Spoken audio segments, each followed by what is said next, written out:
Дилер Lada показал кучу ржавых прошлогодних Грант и Вест, которые брать никто не хочет. Но перед тем, как рассказать все подробности, прошу вас подписаться на канал и поставить ваш царский лайк. За это в конце с меня не смешной анекдот. Также переходите в наши Рутуб, ВК и Телеграм каналы. Сегодня я отправился в дилерский центр Lada. Не просто из-за любопытства, а чтобы лично убедиться, в каком состоянии находится один из главных символов отечественного автопрома. Интересовал меня не только ассортимент, но и обстановка. Что происходит с продажами, как себя чувствуют сотрудники, что рассказывают клиенты. Результат оказался настолько неожиданный, что можно было бы снимать сериал. Пустой шоурум, ржавеющие автомобили под открытым небом и молчаливые менеджеры, словно боящиеся сказать что-то лишнее. Все это создало атмосферу затянувшегося кризиса, в котором оказался бренд. Первое, что бросилось в глаза – непривычная и давящая тишина. Это не спокойствие уверенного бизнеса, а гнетущее безмолвие упадка. В салоне, где обычно кипит жизнь, я увидел только одного покупателя, который изучал ценник на Гранту с выражением легкой обреченности. Из 5 сотрудников общаться согласился только один. Назовем его Иван. Разговор он вел осторожно, как будто за ним кто-то наблюдает. Продажи, мягко говоря, слабые, сказал он. По его словам, почти все машины приобретаются в кредит. Без него спрос стремится к нулю. Люди не хотят тратить свои деньги, все рассчитано на кредит. Без него никаких акций, никаких скидок. Платить полную цену за Ладу сейчас мало кто готов, сказал он, не глядя в глаза. Причин для такого положения дел хватает. Общая экономическая нестабильность, рост цен на автомобили, инфляция – все это делает покупку машины событием, требующим тщательного взвешивания. И если у покупателя в руках условно 2 миллиона рублей, он неизбежно начинает сравнивать. А при таком сравнении Lada проигрывает.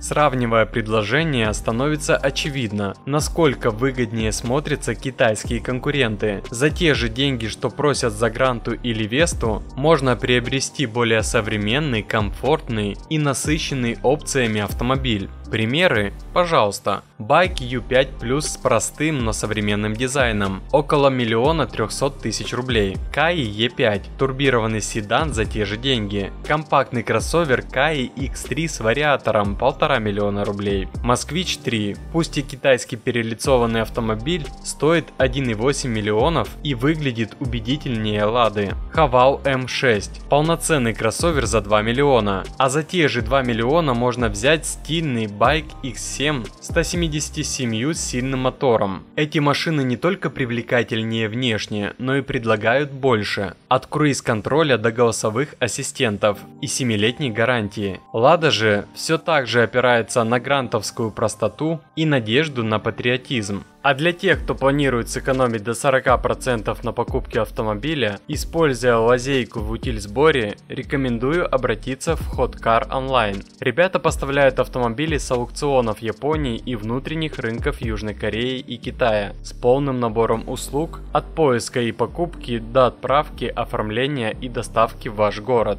Hotcar берет на себя подготовку всех документов, перевозку на судне, растаможку, ГИБДД, а вы получаете автомобиль, готовый к эксплуатации. Ознакомьтесь с базой отзывов и рекомендаций от клиентов, с которыми уже пройден этот путь. Контакты и ссылки оставил под видео, пишите или звоните, и вам рассчитают стоимость понравившегося автомобиля и расскажут, как получить выгоду до 40% с рынком РФ. А мы идем дальше. Пока мы беседовали с менеджером, я обратил внимание на стоянку за салоном. Там под солнцем стояли десятки нераспроданных машин. Иван признал, это остатки прошлого года. Некоторые из них уже начали покрываться ржавчиной, а резинки потрескались. Скидок на них нет, а покупатели не хотят брать ржавеющий автомобиль по цене новой машины, сказал он. Дилеры всерьез обсуждают распродажу таких машин с дисконтом в 40%, иначе они просто сгниют. Но даже такие меры не гарантируют интереса, репутация играет против.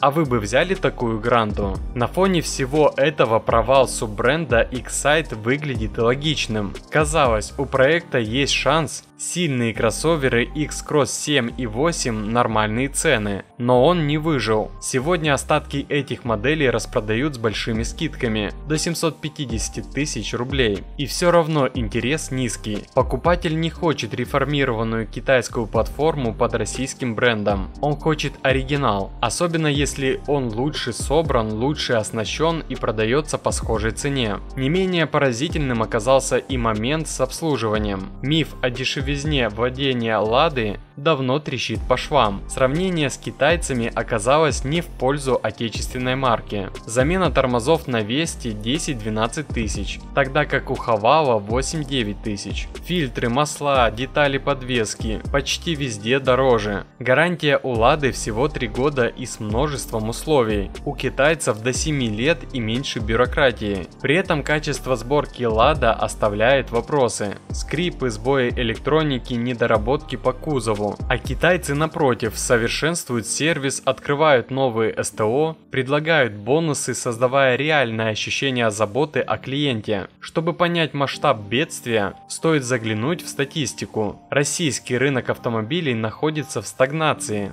В прошлом году продажи упали на 10%, и в этом году тренд сохраняется. Процентные ставки по автокредитам достигают 20%. Инфляция бьет по всем. Цены на машины, запчасти, страховку и ТО растут. На этом фоне китайские бренды захватили более 60% рынка. Не просто ценой, но подходом. Продвижение, реклама, спецпрограммы, акции. У Лады только скидки через кредит, что автоматически делает покупку невыгодной для тех, кто предпочитает платить сразу. На фоне этих факторов моя детская ностальгия по старой девятке, на которой ездил с отцом, становится почти болезненной. Да, та машина ломалась, скрипела, но была своей, родной. Сегодня Лада это нечто иное, словно пытается угнаться за поездом, который давно ушел, но делает это на поджаренной гранте. Вместо инноваций косметика, вместо гибридов и электромобилей старые моторы в новых коробках. А ведь можно было бы сделать по-другому. Выпускать молодежную городскую модель, вложиться в технологии, предложить что-то действительно новое. Китайцы ведь смогли. Тем временем дилеры на грани. Иван признался, что некоторые салоны уже закрылись.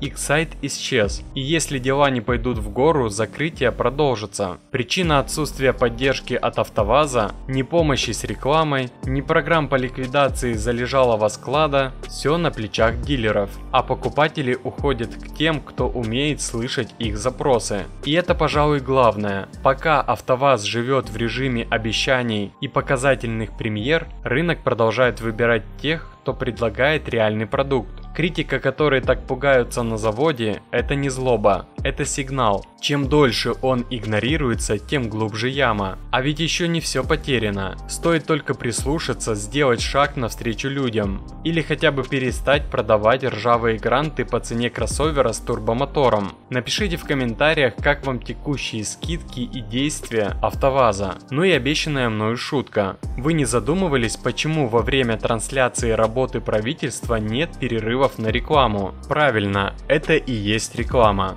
А больше автоновостей, инсайдов и юмора вы найдете в наших Рутуб, ВК и Телеграм каналах, ссылки в описании.